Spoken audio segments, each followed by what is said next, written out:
হরে কৃষ্ণ। পুরুষোত্তম মাসের শেষ একাদশী পরমা একাদশী। এই একাদশী আসছে আগামীকাল বৃহস্পতিবার 11ই জুন। 3 বছরে একবার এই একাদশীটা আসে, তাই আশা করি সকলেই এই একাদশীর ব্রত অবশ্যই পালন করবেন, কারণ এই একাদশীর ব্রতের অনেক অনেক অনেক ফলদায়ক বা অনেক মাহাত্ম্যপূর্ণ। এই একাদশী সর্বশ্রেষ্ঠ একাদশী, আর এই তিথি ভগবানের অতি প্রিয় তিথি। ধনকুবের প্রথম এই একাদশীর তিথি পালন করেছিলেন। তাছাড়া রাজা হরিশ্চন্দ্রও এই ব্রত পালন করেছিলেন, আর তার ফলে স্ত্রী পুত্র রাজ্য ফিরে পেয়েছিলেন। এই ব্রত না করলে 84 লক্ষ যোনিতে ভ্রমণ করতে হয়, তারপরেও সুখ লাভ হয় না। তাছাড়া এই একাদশীর ব্রত ভগবানের অতি প্রিয়। ভগবান এত কৃপা আশীর্বাদ প্রদান করেন এই একাদশীতে, তাতে অন্য কোনো কিছুতেই এত কৃপা আশীর্বাদ প্রদান করেন না। এছাড়া ধন সম্পদ লাভ হয়, সুখ ভোগ হয়, মুক্তি প্রদান করে এই একাদশীর ব্রত। অনেক আনন্দ প্রদানকারী বা আনন্দ প্রদান করেন এই ব্রত। তাছাড়া পবিত্র এবং সর্বপাপ বিনাশ করেন এই একাদশীর ব্রত।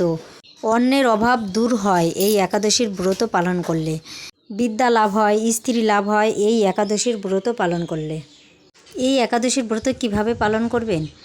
প্রতিটা একাদশীর ব্রত যেভাবে পালন করতে হয় সেভাবেই পালন করবেন।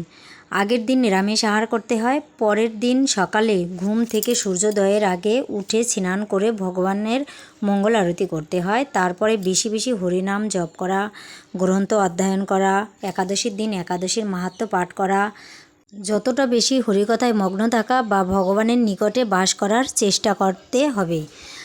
পক্ষে সম্ভব নির্জলা উপবাস করা, তারা নির্জলা উপবাস করবে। যদি নির্জলা না পারে তাহলে ফল জল খাবে, আর তাতেও যদি না পারে তাহলে অন্যান্য কাঠবাদাম, কাজু বাদাম ইত্যাদি খেতে পারে, দুধ খেতে পারে। তাছাড়া আলু সবজি দিয়ে বিভিন্ন কয়েক রকমের সবজি দিয়ে সবজি রান্না করে খেতে পারে, অনুকল্প প্রসাদ। এছাড়া সাবু দিয়ে বিভিন্ন কিছু তৈরি করে খেতে পারে।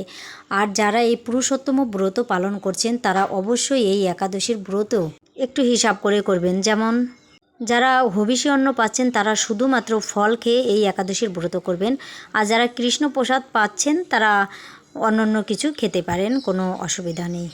হরে কৃষ্ণ।